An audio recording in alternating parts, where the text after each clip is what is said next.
6 të mitur të afër me njëri tjetrin mbetën të plagosur pasi automjeti që drejtohej nga një 16 vjeçar humbi kontrollin dhe u përplas me një shtyll. Aksidenti ndodhi mbrëmjen e së premtes në zonën e Fanit në Mirdit. Sipas të dhënave, 16 vjeçari kishte marrë mjetin pa leje dhe si pasojë e përplasjes të 6 të miturit kanë mbetur të plagosur.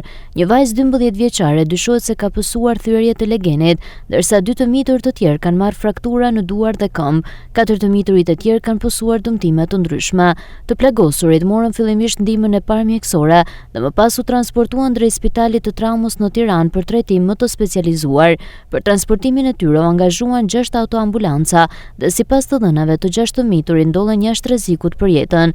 Në vendngjarjen mbërritën shërbimet e policisë dhe grupi hetimor, të cilët kryen veprimet procedurale dhe nisën hetimet për zbardhjen e plotë të rrethanave të aksidentit. Ndërkohë 16 vjeçari është proceduar në përputhje me ligjin, ndërsa hetimet vijojnë për të përcaktuar shkaqet e sakta të ngjarjes.